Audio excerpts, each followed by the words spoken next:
नमस्कार, आप देख रहे हैं के न्यूज। मैं हूं आपके साथ सूरी चौहान। देवभूमि के दंगल में आपका स्वागत है। और गर्मी ने सताया, बिजली पानी ने रुलाया, गर्मी का सितम लगातार जारी।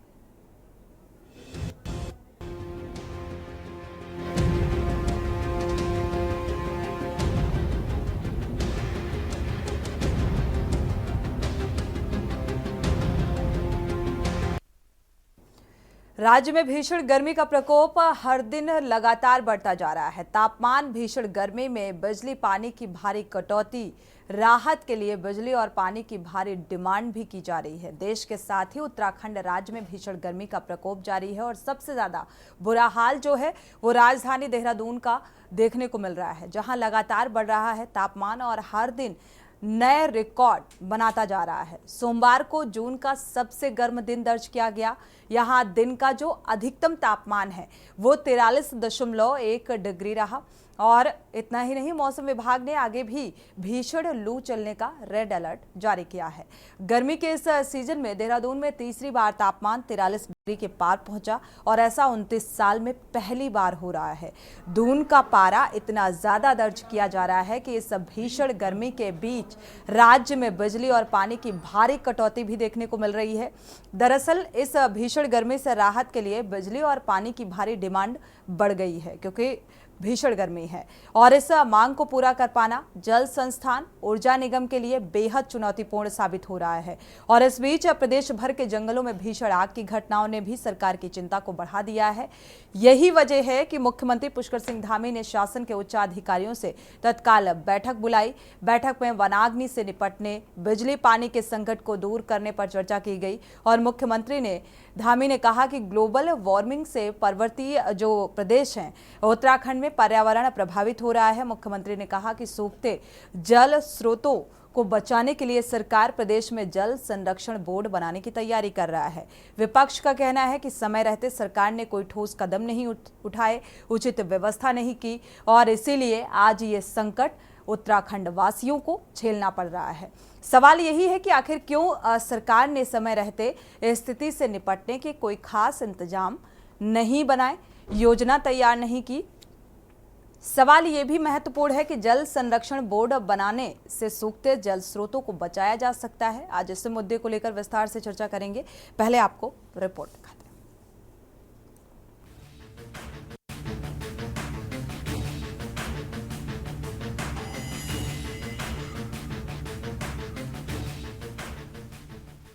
उत्तराखंड में सूर्य की बढ़ती तपिश ने लोगों का जीना मुहाल कर दिया है। रोजाना मौसम एक के बाद एक नए रिकॉर्ड बनाता जा रहा है। पहाड़ से लेकर मैदान तक भट्ठी की आग में तप रहे हैं और सोमवार को उत्तराखंड के 17 शहरों में तापमान 40 डिग्री सेल्सियस से ज्यादा दर्ज किया गया।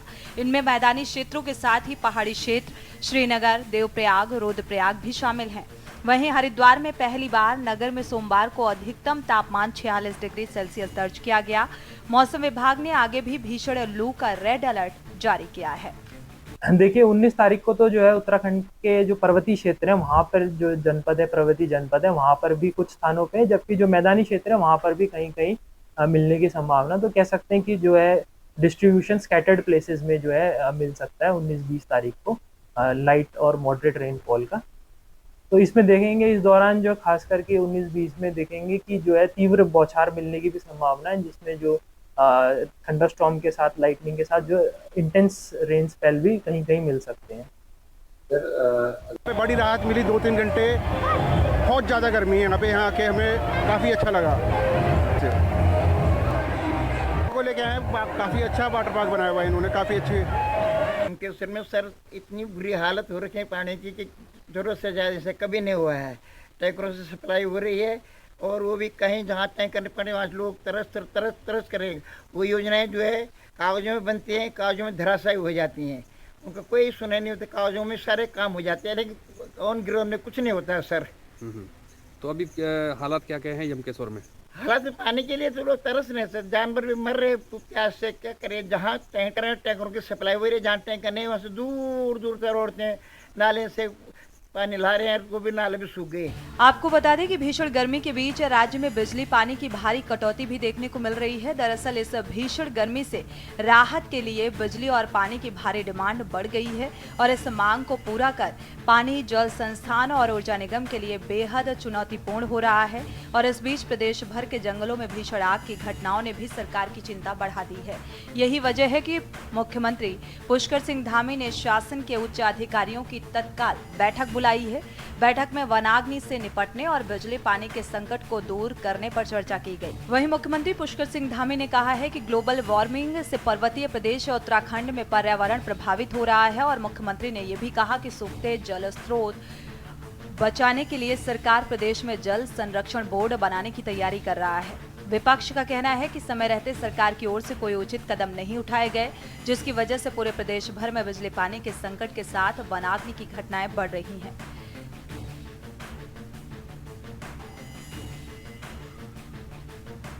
ये हम लोगों के लिए, सब लोगों के लिए, ये जिस प्रकार से तापमान बढ़ रहा है, जिस प्रकार से हमारे आज ग्लोबल वार्मिंग हो रही है, पर्यावरण हमारा लगातार कम, उसका स्वच्छता का जो रेट है वो कम होता जा रहा है।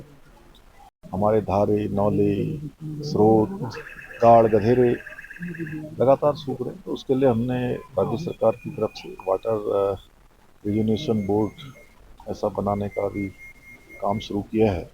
उसके तहत जो हमारे इस प्रकार के पुराने स्रोत हैं, गाड़ गधेरे हैं, उससे पुनः रिचार्ज हो, अधिक से अधिक हमारा वृक्षारोपण हो और जन सहभागिता इसमें हो।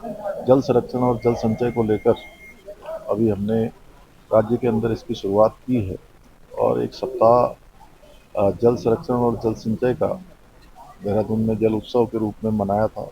उसमें और पूरे प्रदेश के लोगों को इसमें जोड़ा था। आगे भी ये हमारा अभियान चलेगा। भीषण गर्मी राजधानी देहरादून और पूरे पर्वतीय क्षेत्रों में पड़ रही है, ऐसा तो मैंने कभी देखा ही नहीं है। और जिस तरीके से जो है अंधाधुंध पेड़ों का कटान हो रहा है, उससे भी पर्यावरण का गंभीर नुकसान हो रहा है। जंगल धू धू करके जल रहे हैं, सरकार की कोई जवाबदेही नहीं है। पर्यावरण का नुकसान होता है तो होता रहे, सरकार इस परिपाटी पे चल रही है। और पेयजल किल्लत का तो ये हाल है, राजधानी देहरादून के आप किसी भी वार्ड में चले जाइए, 2-3 दिन से, हफ्ते भर से जो है पानी नहीं आ रहा। मैं कांग्रेस मुख्यालय में बैठा हुआ हूँ, यहाँ भी 2 दिन से जो है पानी नहीं आ रहा है। जल संस्थान में बात कर रहे हैं, अधिकारी कह रहे हैं कि जो है हमारे पास कोई विकल्प नहीं है। तो आखिर ये स्थितियाँ क्यों आ रही है, आप बताएं ना। सब बिल्डर फ्लैट बना रहे हैं, अंधाधुंध बोरिंग हो रही है, कोई उस पर लगाम लगाने वाला नहीं, कोई परमिशन नहीं है, तो वाटर लेवल गिरेगा, पेयजल की किल्लत होगी। कुल मिलाकर हिमालयी राज्य उत्तराखंड में बेतहाशा बढ़ते तापमान ने हर किसी को परेशान कर रखा है। इस भीषण गर्मी की वजह से एक ओर जहां पहाड़ों में जंगल धधक रहे हैं, वहीं दूसरी ओर पहाड़ों में लगातार सूखते जल स्रोतों ने चिंता को और बढ़ा दिया है। इस बीच राज्य सरकार जल संरक्षण बोर्ड के गठन की तैयारियों में लग गई है। सवाल ये है कि आखिर क्यों सरकार ने समय रहते इस स्थिति से निपटने के लिए कोई कार्य योजना नहीं तैयार की। सवाल ये भी कि जल संरक्षण बोर्ड बनाने से सूखते जल स्रोतों को बचाया जा सकता है या नहीं। Uttarakhand desk report.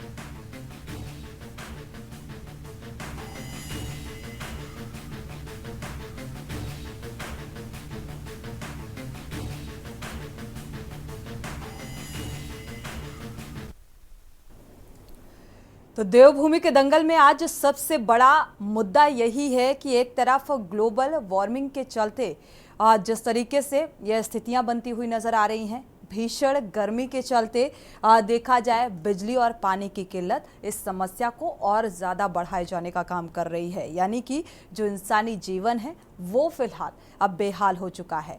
क्या सरकार को ये पहले से पता नहीं था, इस बात का अंदाज़ा नहीं था कि तापमान इतना ज़्यादा बढ़ सकता है, गर्मी इतनी चरम पर हो सकती है? क्योंकि मौसम विभाग के जो वैज्ञानिक होते हैं वो पहले इसका अंदेशा जता देते हैं, और अगर जताया गया मौसम विभाग की तरफ से तो सरकार ने कोई ठोस योजना आखिर क्यों नहीं बनाई, और इसी को लेकर विपक्ष भी सवाल उठा रहा है।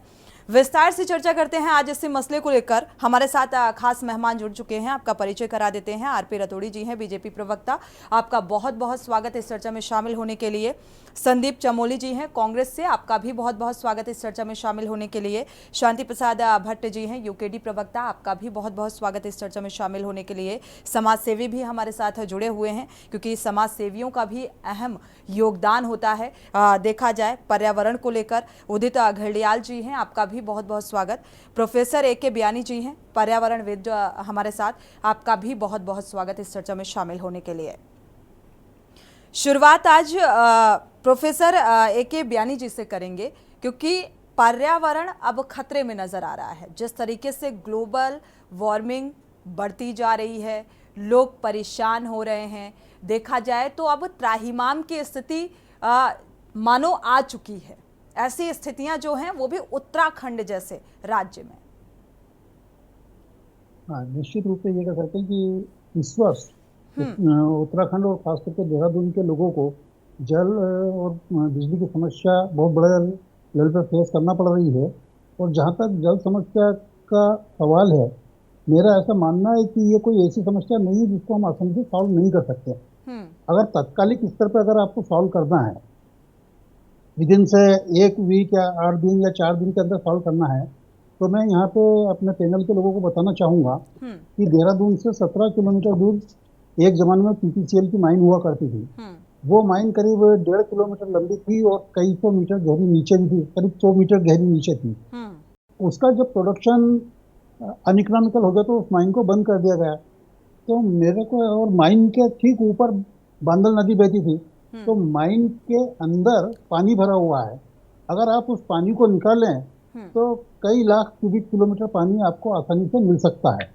सवाल यह है कि थोड़ा सा प्रयत्न करने की जरूरत है।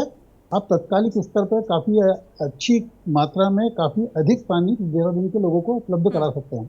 बिल्कुल। दूसरा, अगर स्थायी समस्या इसका हल, इस समस्या का स्थायी हल चाहते हैं तो सोंग डैम उत्तराखंड बनने के पहले से यहाँ पे प्रस्तावित था। वो देहरादून से मुश्किल से करीब 20 किलोमीटर दूर है और आज तक उस पर कोई प्रगति नहीं हुई है। और सोंग नदी का पानी जो काफी अधिक पानी है, वहाँ पे तो रायपुर में या उसके आसपास मालदेवता में सूखी रहती है, पर यही पानी हमको लच्छीवाला में काफी अधिक मिलता है। तो हम क्यों नहीं लच्छीवाला से पानी लाके देहरादून में सप्लाई कर सकते हैं। इसी तरह से आसन नदी का पानी है, आसन नदी भी यहाँ से 20 किलोमीटर दूर काफी पानी है। प्रेम नगर तक भले ही उसमें पानी नहीं हो, पर प्रेम नगर तक आप 5-7 किलोमीटर आगे जाए उसमें पानी शुरू हो जाएगा, और थोड़ा सा और आगे जाएंगे पानी की मात्रा बढ़ती जाएगी, क्योंकि जो पानी देहरादून का जमीन के अंदर नीचे उतरा है वही पानी वहां जाकर निकल रहा है, चाहे वो गंगा में जा रहा हो, सोन के माध्यम से या आसन के माध्यम से जा रहा हो। तो हमें मुश्किल से 30 किलोमीटर से पानी लाना है। तो ये कोई ऐसा दुष्कर कार्य नहीं है जिसको हम नहीं कर सकते, आसानी से कर सकते हैं। सिर्फ 4 बिल्कुल, एक कार्य योजना बनाई जानी चाहिए सरकार की तरफ से। सरकार की गंभीरता को लेकर भी सवाल उठाए जा रहे हैं। प्रयत्न, अगर आपने पहले ही साफ कर दिया कि अगर प्रयत्न किया जाए तो जाहिर सी बात है समस्या का समाधान आसानी से निकाला जा सकता है। स्थायी जो हल है वो भी निकल कर सामने आ सकता है। लेकिन अभी ये साफ हो रहा है कि कोई गंभीरता फिलहाल नहीं बरती गई, नहीं तो स्थायी हल भी सामने होता। हमारे साथ हालांकि और भी मेहमान हैं। उदित घड़ियाल जी का रुख कर लेते हैं, समाजसेवी हैं। उदित घड़ियाल जी, ये समस्या जो है विकट होती जा रही है और विकट से विकराल होने में देर नहीं लगेगी अगर स्थितियां ऐसी ही रहीं और इसका समाधान नहीं निकाला गया। वजह क्या देख पा रहे हैं? सोनी जी, देखिए, ये जो वजह है ये मानव निर्मित है। जो जल समस्या है, आपके पास तमाम डैम हैं, वो आज से नहीं है, सालों से डैम है। और जैसा भी विशेषज्ञ महोदय ने बताया कि हमारे पास देहरादून में बहुत सारे विकल्प हैं पानी लाने के लिए। मैं कह रहा हूँ कि केवल देहरादून वाले क्यों परेशान है, चिंतित हैं। पहाड़ की कोई बात नहीं कर रहा है, पहाड़ पे लोग रह रहे हैं, पहाड़ पे टूरिस्ट जा रहा है, और पहाड़ बहुत बड़ा है। पहाड़ आराकोट से अस्कोट तक है, बहुत बड़ा पहाड़ है। नैनीताल में झील नीचे है और नैनीताल में पानी नहीं है। टेहरी में 40 किलोमीटर की झील नीचे है और सड़क के किनारे आप हैंडपंप देख सकते हैं। तो क्या इसको हम कहेंगे प्राकृतिक आपदा? नहीं, ये मानव निर्मित है। इसमें प्लानिंग कभी नहीं हुई। हजारों करोड़ रुपए फूंक दिए गए हैं कि जल संरक्षण के लिए, जल संरक्षण के लिए, लेकिन कभी भी जल पहुंच नहीं पाया जो जनमानस को चाहिए था। देहरादून तो शहर है, बढ़ रहा है, विस्तृत हो रहा है, लेकिन जो पहाड़ है जहां पर गांव में खेती करना, आप जाइए देखिए, बगीचे की हम लोग बात कर रहे हैं, बागान लगाइए, खेती करिए, सब्जी उगाइए, कहां से उगाइए? जल तो मूल है, जल के बिना कैसे होगा? तो जल संरक्षण के लिए एक बहुत बड़ी कवायद सरकार को करनी पड़ेगी और करनी चाहिए थी। ऐसा नहीं है करा भी होगा, पेपरों पे 20 साल में, पिछले 20 साल में कागजों के ऊपर जरूर रहा होगा, फाइल बनी होंगी, लेकिन वो आज तक मूल रूप नहीं ले पाई कभी भी। और जो ये मौसम की मार है, साथ में जंगल की आग है, प्राकृतिक स्रोत सूखते जा रहे हैं, तो इसको बहुत गंभीरता से सरकार को लेना पड़ेगा। वर्तमान सरकार को बहुत जरूरी है, क्योंकि केंद्र में भी भारतीय जनता पार्टी की सरकार है। बिल्कुल, एग्जाम्पल सामने है। हालांकि भारतीय जनता पार्टी अभी दिल्ली, साउथ दिल्ली की क्या कुछ स्थिति है उससे भली भांति हर कोई मुखातिब है कि वहां की स्थितियां कितनी अड़िग हो चुकी हैं, और लगातार ये कहा जा रहा है कि भाई जो दिल्ली वासियों को है जल मुहैया कराया जाए। तो ये तमाम समस्याएं, और उत्तराखंड कहते हैं ना, पहाड़ का पानी और पहाड़ की जवानी, लगातार ये कहा जाता है। तो पहाड़ में जब पानी के लिए त्राही त्राही ही होगी तो भाई ये स्थितियां तो बहुत विकट होने वाली हैं, और इसका समाधान क्या खोज रही है, क्या योजना बनाई जा रही है सरकार की तरफ से, ये भी जानेंगे। शांति प्रसाद भट्ट जी का रुख कर लेते हैं, यूकेडी प्रवक्ता जुड़े हुए हैं। शांति प्रसाद जी, फिलहाल इस स्थिति को देखते हुए क्या कहेंगे? बस यही कह सकते हैं कि देवभूमि जो कि 76% वनों से आच्छादित था, इन 24 वर्षों में 20-25% वन हमारा खत्म कर दिया गया। ये राजनीतिक बेईमानों के कारण हुआ। दूसरा, उत्तराखंड में गंगा यमुना है मगर गांव सूखे हैं, इसके लिए नियोजन की कमी है। और तीसरी बात, जंगल जल रहे हैं, पेड़ कट रहे हैं, ऐसे में कंक्रीट का जंगल शहरों में बनता जा रहा है। भूगर्भ वैज्ञानिकों का कहना कि पानी का स्रोत जो है जमीन का कम हो गया, ये सब मानक हैं आदमी को खत्म करने के। और इसमें अगर किसी का दोष है तो वो सरकारों का है। अब इन सरकारों की कार्यप्रणाली आप देख लीजिए। अभी आपके यहाँ पर एक यमकेश्वर के बुजुर्ग बोल रहे थे कि पानी के लिए गाँव के हलक सूख रहे हैं। मैं पूछना चाहता हूँ, अभी हमारे यहाँ पर खैरखाल जुलेडी पंपिंग परियोजना चल रही है, करीबन 5-7 करोड़ रुपए खर्च हो चुका है।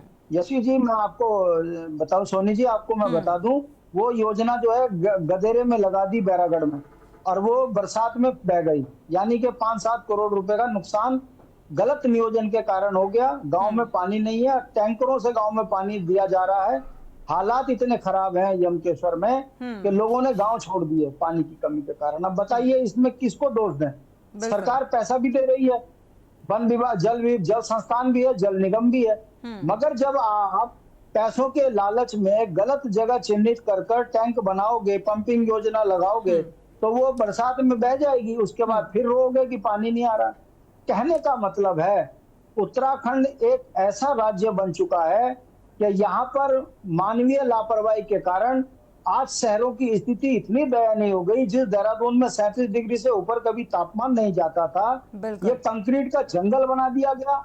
उसके कारण आज देहरादून में 43-44 डिग्री टेम्परेचर हो रहा है। वो हरिद्वार जहां पर कभी भी 40-42 डिग्री टेम्परेचर नहीं हुआ, वहां 46 डिग्री पहुंच गया। कारण क्योंकि जरा से भी कोई त्योहार आता है, पूरा दिल्ली की गाड़ी वहां पे खड़ी जाती है, जाम के अंदर डीजल पेट्रोल रात दिन फूकता है। उसका परिणाम आपने देख लिया कि हरिद्वार के अंदर आम जनमानस का रहना बिल्कुल भारी तादाद में लोग, क्योंकि दिल्ली से पास भी पड़ता है तो लोगों के लिए बेहद आसान हो जाता है, एक आउटिंग का जरिया, और पर्यटन के लिहाज से बेहद महत्वपूर्ण भी है। हरिद्वार, ऋषिकेश, उत्तराखंड में लोग, नैनीताल, लोग ये पर्यटन स्थल हैं, तो जाहिर सी बात है लोग यहाँ पर जाते हैं। और इस लिहाज से भी सरकार को ये सोचना चाहिए कि अगर पर्यटन स्थल है तो किस तरीके से व्यवस्थाएं होनी चाहिए, ताकि आने वाले समय में इस तरीके से, क्योंकि भीषण गर्मी और जल संकट, बिजली का संकट, और ये सारी दिक्कतें अब उत्तराखंड वासी झेल रहे हैं, तो इसका जिम्मेदार जाहिर सी बात है सरकार को दोषारोपण सरकार पर ही होगा। शांति प्रसाद जी, सरकार का नहीं है, सवाल यह है कि यहाँ पर नीति नियंता जितने भी हैं सब भ्रष्ट बेईमान है। 40% कमीशन पर इस कदर नजर है कि बिजली नहीं है। इतनी गर्मी में देहरादून अस्थायी राजधानी में बिजली नहीं है तो पहाड़ों की क्या स्थिति होगी? जब देहरादून में पानी नहीं है तो पहाड़ों की क्या स्थिति होगी? हमारे सामने गुलजार जी बैठे हैं, उन्होंने कह दिया कि बात शहर की क्यों हो रही है, पहाड़ की क्यों नहीं? क्योंकि पहाड़ तो उपेक्षित है। पहाड़ में तो अभी आप देख लीजिए, बद्रीनाथ चुनाव होगा, फिर चप्पा चप्पा खाजप्पा, घर घर चोर, हर घर चोर, हर और घर अब चोर तो की नीति चुनाव तो की काम होने लगेगा। लिस्ट भी आ गई है सामने भाई, तारीखों का ऐलान भी हो चुका है, उपचुनाव की तैयारियां हो रही हैं, राजनीतिक दल तैयारी कर रहे हैं, तो ऐसे में तो ये मसला और बड़ा होने वाला है ये मुद्दा, क्योंकि क्षेत्रीय मुद्दों के आधार पर ये चुनाव होता है। ठीक है, शांति प्रसाद जी आगे बढ़ते हैं, कांग्रेस प्रवक्ता का रुख कर लेते हैं, इसके बाद इन सभी सवालों का जवाब लेते हैं बीजेपी प्रवक्ता से। संदीप चमोली जी का रुख कर लेते हैं। संदीप जी, क्योंकि कार्य योजना को लेकर विपक्ष भी सवाल उठा रहा है कि भाई सरकार ने समय रहते कोई कार्य योजना क्यों नहीं बनाई, इसको लेकर आप लोग भी सवाल उठा रहे हो।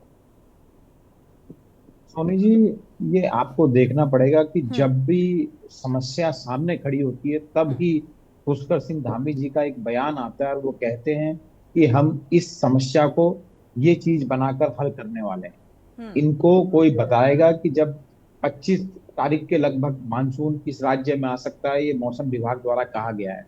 तो आप समझ सकते हैं कि किस प्रकार की तैयारी इनके द्वारा जल संरक्षण के लिए की गई है कि ये मानसून के बाद ही अपना जल बोर्ड बनाएंगे और मानसून के बाद ही शहरवासियों को पानी देने का काम करेंगे। तो जी, इस पे विचार करना पड़ेगा कि जनपद देहरादून हो, पौड़ी हो, टिहरी हो, उत्तरकाशी हो, चमोली हो, चाहे हल्द्वानी हो, प्रत्येक जगह इस टाइम पानी की समस्या सबसे गंभीर समस्या है। चलो, तापमान तो प्रकृति की देन है, इसके जनक हम भी हैं, हम लोगों के कारण ही तापमान बढ़ा है, लेकिन अब तापमान को घटाया तो नहीं जा सकता, ये मानव द्वारा निर्मित तो चीज है नहीं। लेकिन पेड़ों का कटना, इसको तो सरकार रोक सकती है। कंक्रीट के जंगल जो देहरादून बन रहा है, इसको सरकार रोक सकती है। और अनियंत्रित तरीके से जो वाहन, तरह तरह की चीजें, उद्योग कारखाने हमारे राज्य में लग रहे हैं, इन पे तो सरकार की नजर गाड़ी हो सकती है। आप निश्चित मानिए कि पूरे देहरादून में, पूरे पौड़ी में, पूरे हल्द्वानी में इस टाइम पानी और बिजली संकट चरम पर। और पानी और बिजली संकट अगर ये सरकार मुहैया नहीं कर पा रही है तो आप समझ सकती है, जो बेसिक चीज अगर ये राज्य सरकार राज्य के वासी को नहीं दे पा रही है तो सरकार की क्या जिम्मेदारी होगी। ये निश्चित मानिए कि इस टाइम पूरे देहरादून में पानी के लिए हाहाकार मचा हुआ, पूरे पहाड़ में पानी के लिए हाहाकार मचा हुआ। आप समझ सकते हैं, जब देहरादून मैदानी क्षेत्र है, यहाँ पानी का हाहाकार है, तो पहाड़ में क्या स्थिति होगी। वहां तो गाद गदेड़ों पर जो हमारे जो धारे होते हैं, इन पे वहां के लोग डिपेंड होते हैं, वो सूख गए हैं क्योंकि सरकार ने कोई भी संरक्षण नहीं, कोई भी पानी को बचाने के लिए कोई भी ऐसी मजबूत योजना नहीं लाई। हाँ, एक जल जल घर घर योजना ये लाए थे, जिससे इन्होंने अपने लोगों के पेट भरे, अपने ठेकेदारों के जेब भरे, नेताओं ने अपने चमचों को कमाई का एक जरिया दिया। हर घर जल, हर घर नल, घर में टोटी है, पाइप है सोनी जी, लेकिन जल उस पे नहीं आ रहा है।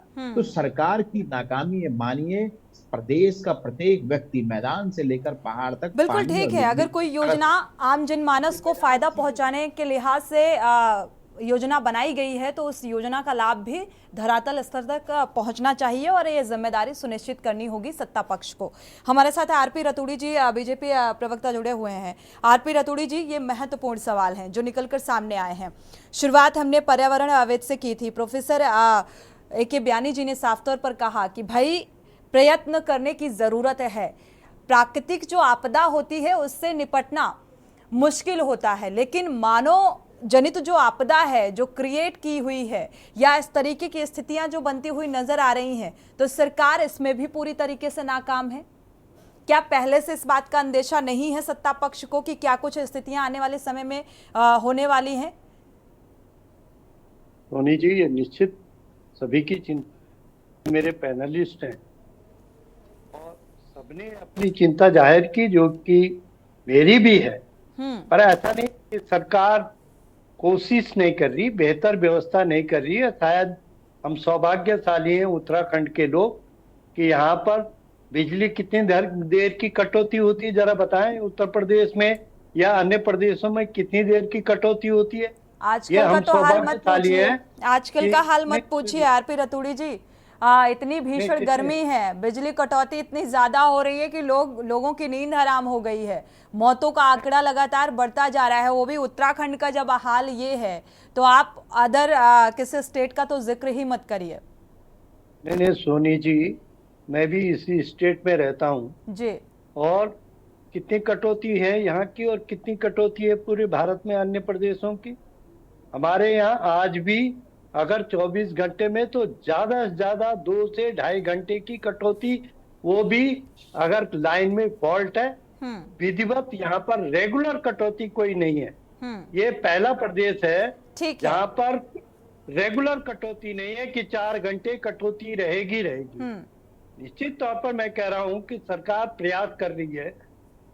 देहरादून के लिए हमारे ये मालदेवता से ऊपर बांदल का एक बांध बनाने का प्रयास किया जा रहा है। उसमें लगभग आपको हम पूरा करने के उस पर है, जिसके बाद देहरादून का पानी की कमी नहीं होगी। लेकिन जो प्राकृतिक व्यवस्था है, अब ये मौसम सभी जानते हैं कि ये जो क्लाइमेट जो कभी देहरादून का नहीं होता था, यहाँ हमारे यहाँ बिल्कुल बिल्कुल यही तो चिंता का विषय है भाई।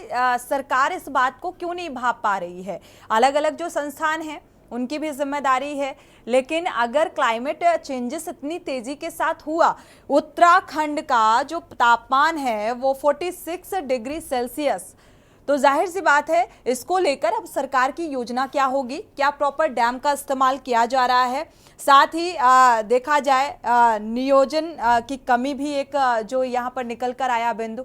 तो सरकार की आगे क्या कुछ कार्य योजना होगी, इसको लेकर विस्तार से चर्चा को आगे बढ़ाएंगे एक छोटे से ब्रेक के बाद।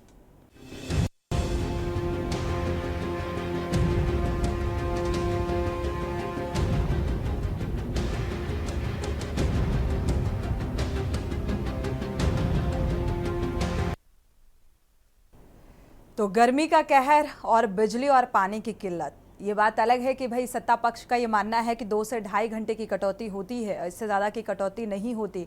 लेकिन जब तापमान 46 डिग्री के पार होगा तो सोचिए ज़रा, वो 2.5 घंटे की कटौती भी नासूर बन जाती है और ऐसे में दिक्कतें बेहद बढ़ती हुई नज़र आ रही हैं। और इस समस्या का समाधान क्या है सत्ता पक्ष के पास, ये ज़रूर जानेंगे आरपी रतूड़ी जी से। आरपी रतूड़ी जी, अस्थाई हल की बात हम बाद में करेंगे, लेकिन अगर देखा जाए अभी क्या कुछ प्रयास सरकार की तरफ से किए जा रहे हैं? हालांकि कहा जा रहा था जिस तरीके से वनाग्नि की घटनाएं बढ़ती हुई नजर आ रही थी, उस पर भी अभी भी वो लगातार जारी है, काफी हद तक अंकुश लगा है लेकिन पूरी तरीके से नहीं।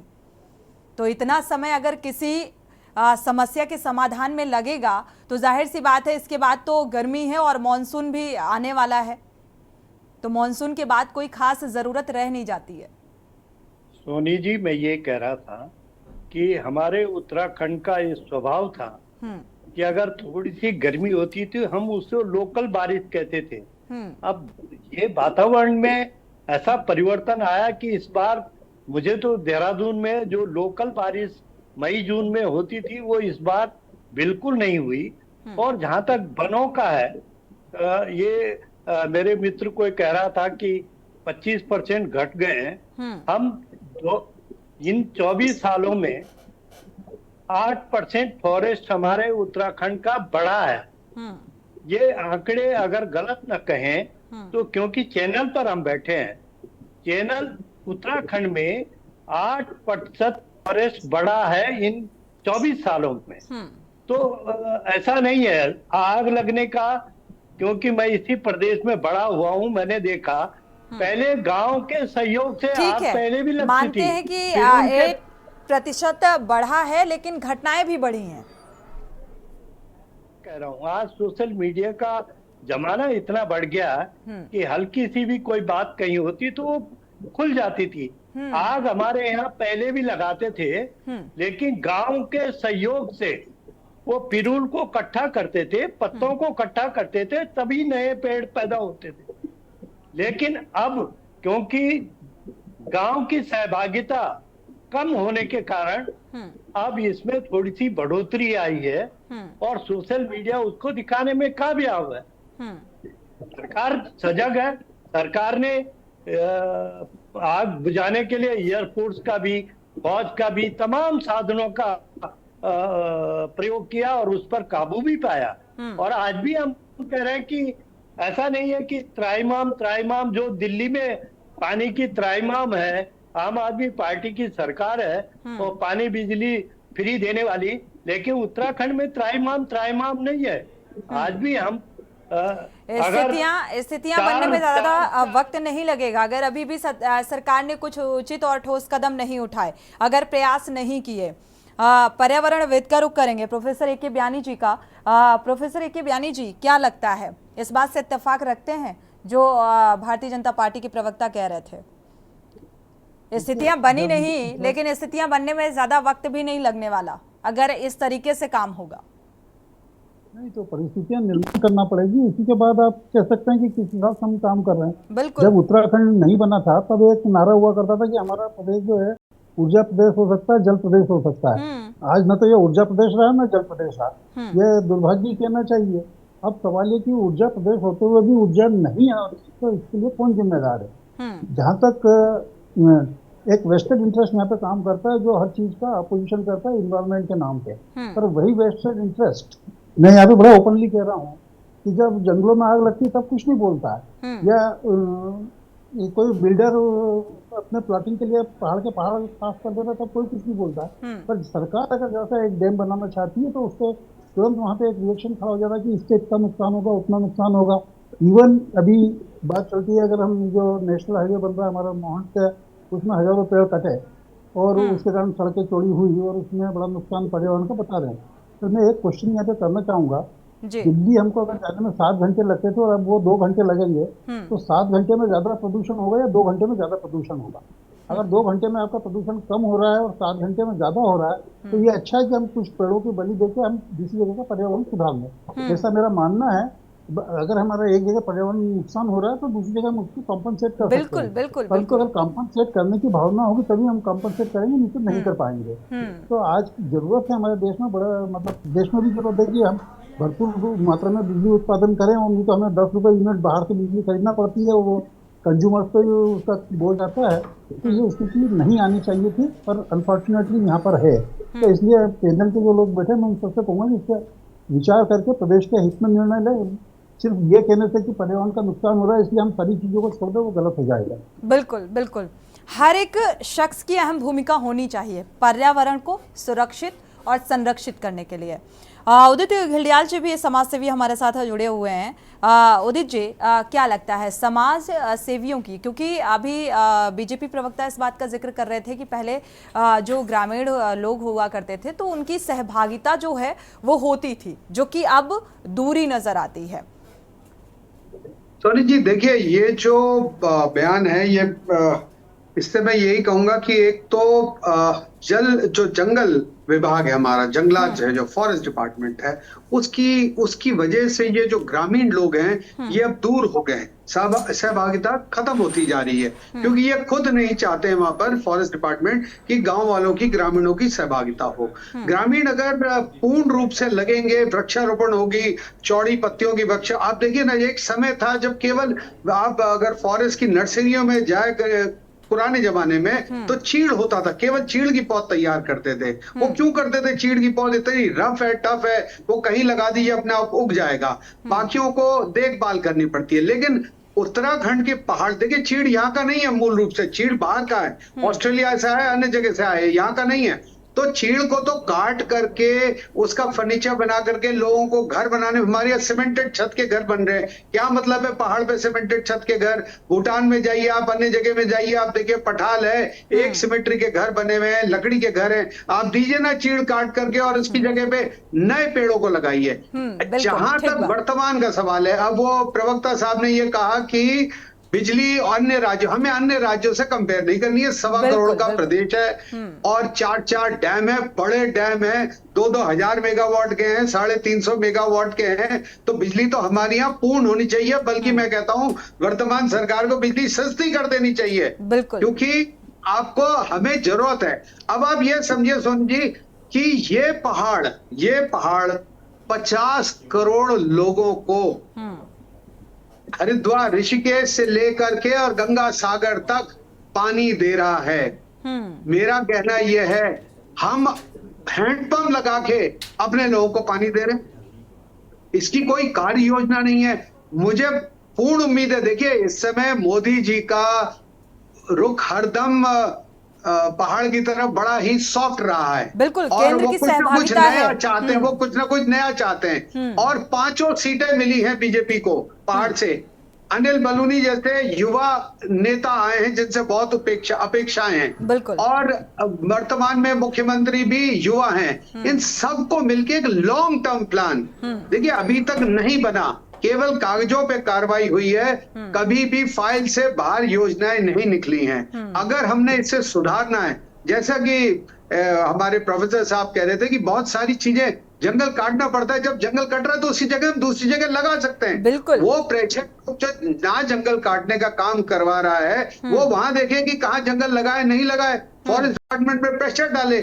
लेकिन इस वक्त वर्तमान में जो सरकार है, दोनों यहाँ पर भी, देहरादून में भी और केंद्र में भी, वो दोनों मिलके एक समन्वय बना करके एक बेहतरीन प्रोग्राम, बहुत ज्यादा लोग नहीं है, बिल्कुल तो लोग हैं, अगर 1.25 करोड़ लोगों को हम पानी बिजली नहीं दे पा रहे। अच्छा, तो उदय जी, सरकार को चेताने का काम आप लोगों की तरफ से किया जाता है बखूबी, क्योंकि समाज सेवियों की भी एक अहम जिम्मेदारी होती है। क्या ये जिम्मेदारी आप लोग बखूबी निभा रहे हैं? कोशिश कर रहे हैं, लेकिन सुनने वाला कोई हो।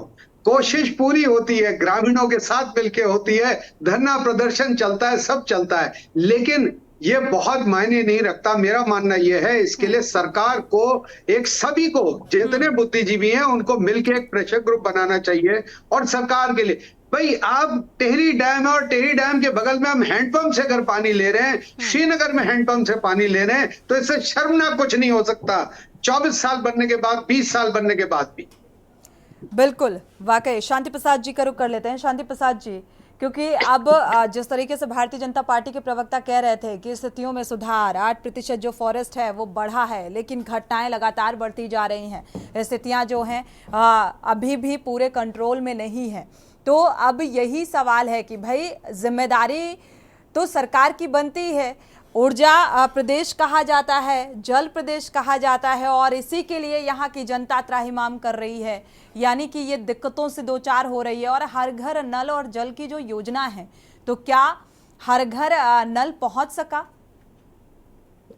देखिए सोनी जी, इस डिबेट में ये चीजें बड़ी प्यार से निकल कर भी आ रही है कि हर घर नल हर घर जल योजना के तहत घोटाले हुए हैं। मैंने आपको बैरागढ़ का उदाहरण दे दिया, पंपिंग योजना में तो गलत नियोजन के कारण ही तो हुआ है। इस पे कार्रवाई हुई? कुछ नहीं। भाजपा के प्रवक्ता महोदय कह रहे हैं कि उत्तराखंड के अंदर 8% जो है वन बढ़ गया। मैं चुनौती के साथ कह रहा हूं, मुझे बता दें कहां वन बढ़ा।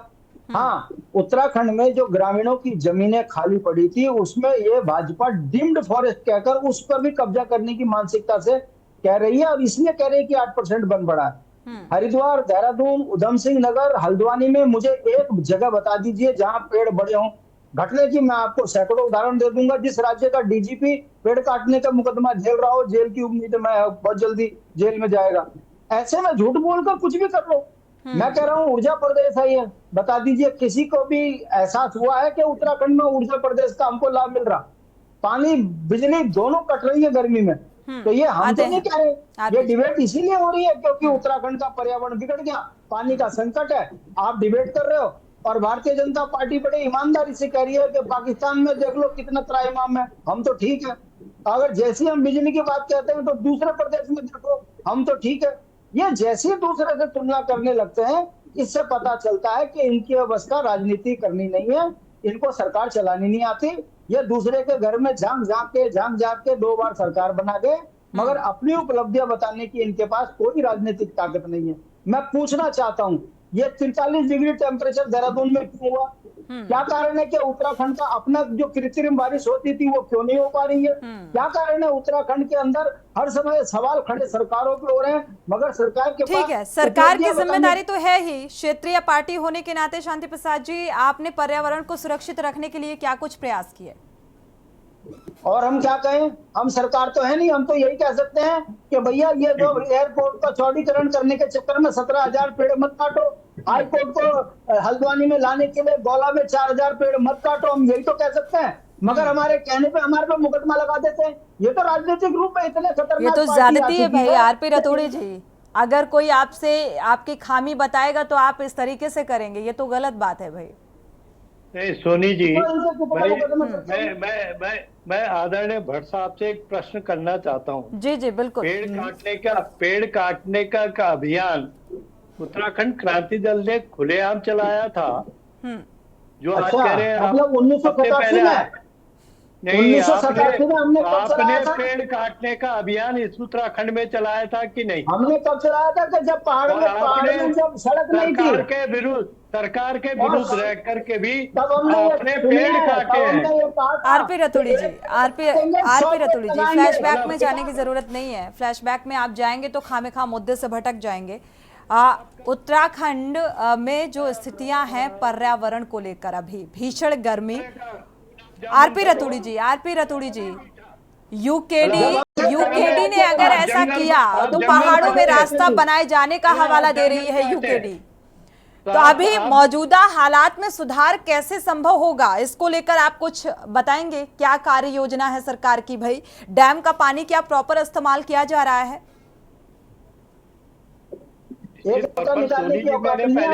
ठीक है शांति प्रसाद जी, मैंने पहले भी कहा कि एक कार्य योजना निश्चित तौर पर भारतीय जनता पार्टी जो कहती है वो करती है। और उत्तराखंड को बने हुए 24 साल में 10 साल आदरणीय भट्ट साहब भी सरकारों में रहे हैं, उन बातों को ये भूल जाएंगे। आदरणीय चमोली साहब भी रहे हैं।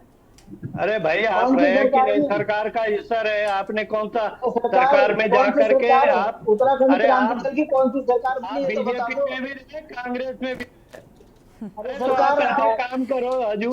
चलिए ठीक है शांति प्रसाद जी मुझे जवाब लेने दीजिए। आरपी रतूड़ी जी, अभी स्थायी हल को लेकर कोई समाधान, कोई इस समस्या का समाधान है सरकार के पास? अगर आप बता सकते हैं कैसे बिजली की समस्या दूर होगी? बिजली कटौती, ऊर्जा प्रदेश कहा जाता है, बिजली की किल्लत नहीं होनी चाहिए, यहाँ पर जल का संकट नहीं होना चाहिए, यहाँ पर क्लाइमेट अगर चेंजेस इतनी तेजी के साथ हो रहे हैं तो इसको लेकर क्या कुछ चिंता है सरकार की, और इस चिंता से कैसे निपटा जाए, इसको लेकर कोई सॉल्यूशन? सोनी जी, मैं दोनों जो हमारे एक्सपर्ट हैं, प्रोफेसर साहब और हमारे जो, इनका बहुत सुंदर केवल आरोप नहीं लगाया, इन्होंने एक सॉल्यूशन भी दिया कैसे हो सकता है, तो सरकार को भी पता होना चाहिए। बिल्कुल स्वागत योग्य है, पर आप सरकार में भी रहो और आरोप लगाते फिरो। अरे भाई आपको नकारा क्यों है? ये नहीं चलना चाहिए। 10 साल कांग्रेस की भी रही है, 10 साल में ये हिस्सादार भी रहे हैं। बस ये एक दिन का नहीं है, लंबी कार्य योजना पैदा करनी पड़ेगी। ये तो बता दो भाई सुनोगे भी कि नहीं? सुनोगे भी कि नहीं? आप हमारे चरण वंदना करने आए थे, ये बोलो कि जब आपको सरकार बनाने की जरूरत थी तब आपने हमारी चरण वंदना करी, ये तो बोल सकते हो, मगर हमारी सरकार तो नहीं थी। हमसे सरकार के हिस्सेदार थे, आप सरकार के हिस्सेदार थे, मंत्री थे, हमको जगाते हो। अरे भाई आप जीरो हो गए सब जगह, फिर भी समाधान पर बात कर लें। आरपी रतूड़ी जी, कांग्रेस प्रवक्ता का रुख कर लेते हैं, संदीप जी का कर लेते हैं। संदीप चमोली जी, क्या लगता है इस समस्या का समाधान सरकार के पास है भी, कि महज ये आरोप और प्रत्यारोप में के बीच ही ये सारी चीजें सिमट जाएंगे? सोनी जी, क्या आपने समाधान नहीं दिया? सोनी जी, समाधान दिया होता निश्चित पसंद करते लोग। ठीक है, अरे छोड़िए ना, अपने समाधान दे देंगे हम आपको। पसंद, ठीक है, ठीक है, जनता में जाओ ना, जनता सोनी जी मात्र आरपी रतूड़ी जी, आरपी रतूड़ी जी, चुन के जनता चुनेगी तब समाधान दोगे। आरपी रतूड़ी जी, सोनी जी, हमारा जो महत्वपूर्ण समय चर्चा का है, साथियों से कहा जाए कि आपने लड़ाई की वजह से महत्वपूर्ण चर्चा को खराब नहीं। सोनी जी, अगर सरकार से कोई सवाल पूछा जाए और सरकार कहे कि आप उत्तर प्रदेश में देखिए कितनी कट रही है और हमारे यहाँ कितनी कट रही है, तो इससे बड़ी दुर्भाग्य की बात हम सबके लिए नहीं होगी। आदमी तो ये चाहता है, हाँ, आदमी तो ये चाहता है कि हमारे राज्य में कम से कम बिजली कटौती हो। और हमारा सवाल क्यों है, मैं पूछता हूँ रतूड़ी जी से, इसलिए पूछ रहा हूँ कि हम ऊर्जा प्रदेश कहलाते हैं, उत्तर प्रदेश ऊर्जा प्रदेश नहीं कहलाता सोनी जी, हम ऊर्जा प्रदेश कहलाते हैं, हम जल प्रदेश कहलाते हैं, हम हरियाणा मेरठ, मुजफ्फरनगर, दिल्ली, पंजाब, इनको जल पहुंचा रहे हैं, इनको बिजली पहुंचा रहे हैं, और हमारे लोग प्यासे हैं। तो कहीं ना कहीं ये सरकार की नाकामी है, सरकार को ये मानना पड़ेगा। और 10 वर्ष आपको सेंटर में हो गए हैं, लगभग 7 वर्ष आप पूर्ण बहुमत की सरकार हमारे राज्य में चला रहे हैं।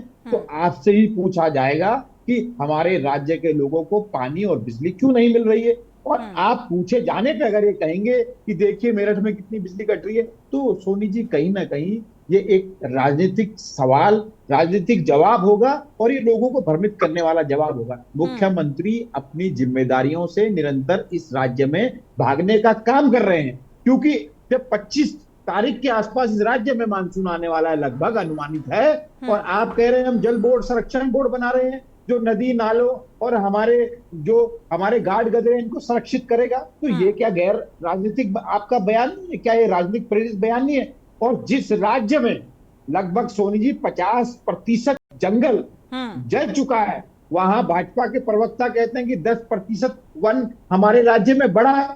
तो सोनी जी ये कैसी बात इस राज्य में कर रहे हैं? 50% वन, कम से कम जंगल आपसे धधक रहा है। लोग जंगल की अग्नि से पहली बार जल के इतनी संख्या में मरे हैं, और ये कह रहे हैं कि हमारे यहाँ पेड़ पौधे बढ़ रहे हैं। अरे देहरादून, उत्तराखंड में आप उत्तरकाशी, देहरादून, उधम सिंह नगर, हरिद्वार में आप बता दिए कहाँ वन लगे हैं? पूरा व्यक्ति तो यहाँ के बच गया है। तो सोनी जी कम से कम हमें राजनीतिक चर्चा के समय कुछ ऐसी बातें कहनी चाहिए जो सत्य हो। आप बताइए, जिस राज्य में 50% जंगल में आग लगी हुई हो, वहां 10% वन कैसे बढ़ जाएगा? ये कौन सी गणित है सोनी जी? ये इसका जवाब जो है हमारे आदरणीय जो हमारे वरिष्ठ साथी हैं आरपी रतूड़ी जी, इनसे पूछा जाए कौन सी इनकी मैथमेटिक है, उसको बताएं। मैं बताता हूँ जी आरपी रतूड़ी जी, और साथ ही ये भी बता दीजिएगा, जल संरक्षण बोर्ड बनाया जाएगा, कब तक बन जाएगा? सोनी जी पहले इनका जवाब दे दूं जी बिल्कुल। कि 2016 में जब इनकी सरकार थी तो जंगलों का 591 स्थानों पर आग लगी थी। आज 563 जगह पर है। मतलब जहाँ आग लगना भी सरकार का काम हो गया। देखिए सुनिए, किसी भी अगर राज्य में कोई समस्या आरपी रतूड़ी जी आती है तो जिम्मेदारी तो सरकार की भी उतनी ही बनती है जितनी की जिम्मेदार है विभाग की। ये बात मानते हैं आप? आग लगी तुलनात्मक बातों में फिर आ गए, यानी इनका कहना ये तुमने आग कम लगाई, हम ज्यादा लगाएंगे। अरे आकलन करने का विषय है ही नहीं आरपी रतूड़ी जी, आप समझिए इस बात को, ये आकलन करने का विषय नहीं है। जिस तरीके की स्थितियां बन रही हैं इसको लेकर सरकार की भी जिम्मेदारी है। पहला राज्य है जहाँ वन कर्मी जल के मर रहे हैं, पानी का पहला राज्य है दिल्ली में वन कर्मी जल के मर रहे हैं, और ये पहला राज्य नाबालिग पहला राज्य है गुजारे पानी के लिए, पहला राज्य है जहाँ वन कर्मी जल के मर रहे हैं। ये पूरे भारतवर्ष ने देखा है कि आपकी नाकामी के कारण लोग अपने प्राण खो रहे हैं। पहली बार हुआ है पानी की सबसे अधिक आग 2016 में लगी थी, पहली बार हुआ है ऐसा। आप तब विफल हुए थे, हम ये संतुष्टि वाला जवाब है ही नहीं आरपी रतूड़ी जी। आरपी रतूड़ी जी, आप ऐसा जवाब दीजिए जो वाकई लगे कि हाँ ये सत्ता पक्ष का जवाब है। बिना क्यों नहीं बनाया? बिना मकसद की बातें, बिना तुलना करना अच्छी बात नहीं है। आप तुलना कर रहे हैं योजना को लेकर भ्रष्टाचार, जीरो टॉलरेंस की नीति पर सवाल, लगातार अभी जो क्लाइमेट है उत्तराखंड का उसको लेकर आखिर सरकार की गंभीरता क्या है? कम से कम बातों में तो नजर आना चाहिए। कागजी आंकड़ों में तो भारतीय जनता पार्टी वैसे भी माहिर है। पर्यावरणविद का रुख कर लेते हैं प्रोफेसर ए.के. बयानी जी का। Professor A K. बयानी जी, आज पर्यावरण यानी कि क्लाइमेट भी राजनीति से अछूता नहीं रहा जो नजर आ रहा है। आप देख रहे हैं किस तरीके से आरोप और प्रत्यारोप कि भाई आपके कार्यकाल में स्थितियां ऐसी थी, हमारे कार्यकाल में थोड़ी बेहतर हुई हैं। आकलन किया जा रहा है इस बात का भी, बजाय इसके कि इसका सॉल्यूशन होना चाहिए। और साथ ही अभी जल संरक्षण बोर्ड बनाने की दिशा में भाई ये कहा गया है कि बनाया जाएगा। अब कब तक बनेगा, कब तक क्या कार्य शुरू होगा, ये एक योजना है जो कब तक धरातल पर नजर आएगी, ये भी एक सवाल है। जहाँ तक जल संरक्षण बोर्ड का सवाल है, बोर्ड तो अपना अपना संरक्षण करेगा नहीं। अगर संरक्षण करना है तो निश्चित रूप से किसी दूसरी एजेंसी को लेना पड़ेगा जो उस एरिया से वाकिफ हो। और जब तक हम गांव के लोगों को, खास करके अगर ये गांव की समस्या है या स्थानीय समस्या है, तो स्थानीय लोगों का सहयोग अगर नहीं लेंगे तब तक संरक्षण संभव नहीं है। और उसके लिए कोई बोर्ड की जरूरत है नहीं। हर गांव का आदमी जानता है कि पानी कहाँ से मिलेगा, कैसे मिलेगा, कितना मिलेगा, कब उसको सरकार, तो फिर सरकार इस बात का क्यों जिक्र किया जा रहा है कि भाई अब जल संरक्षण बोर्ड बनाया जाएगा? क्यों? संतुष्टि के लिए? राजनीतिक सबूत है जो पुष्कर सिंह धामी द्वारा छोड़ा जा रहा है। और प्रत्येक पहाड़ के व्यक्ति को पता है कि मेरा जल स्रोत कहाँ है। ये क्या संरक्षण करेंगे उसका, और किस समय करेंगे, कब करेंगे? जब बरसात आ जाएगी। अब बरसात से कैसे राज्य के लोगों को बचाएंगे, इस बारे में सोचिए। ठीक है संदीप जी, आपका रुख करेंगे हम।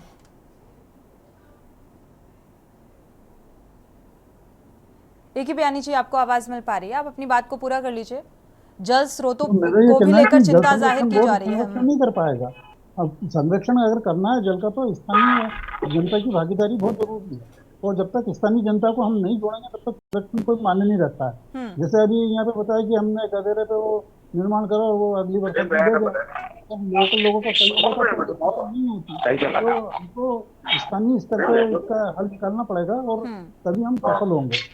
प्रयत्न सरकार की तरफ से भी आरपी रतूड़ी जी किए जाने चाहिए और अस्थायी सॉल्यूशन इसका निकालना चाहिए। जिम्मेदारी पहले तो तय करनी चाहिए कि भाई जिम्मेदारी सत्ता पक्ष की ही बनती है, विपक्ष की नहीं। विपक्ष का काम है आरोप लगाना, सवाल उठाना किसी भी समस्या को लेकर, और उसके सटीक जवाब देना भी जिम्मेदारी सत्ता पक्ष की बनती है। शुक्रिया आप सभी मेहमानों का इस चर्चा में शामिल होने के लिए। लेकिन उत्तराखंड राज्य में भीषण गर्मी और जल संकट, बिजली संकट से उत्तराखंड वासी जो है दो चार हो रहे हैं, और इस समस्या का समाधान सरकार अब आगे क्या निकालेगी इस पर नजर, क्योंकि स्थितियां बेहद विपरीत हैं और इसका खामियाजा उत्तराखंड वासियों को भुगतना पड़ रहा है। क्योंकि उत्तराखंड जो है एक पर्यटन स्थल भी है, यहाँ पर लोग बड़े पैमाने में रुख करते हैं, यहाँ पर घूमने के लिए जाते हैं, और ऐसे में ये एक विकराल परिस्थिति बनती हुई नजर आ रही है। इसी के साथ देवभूमि के दंगल में इतना ही। आगे खबरों के लिए आप देखते रहिए के न्यूज़ इंडिया।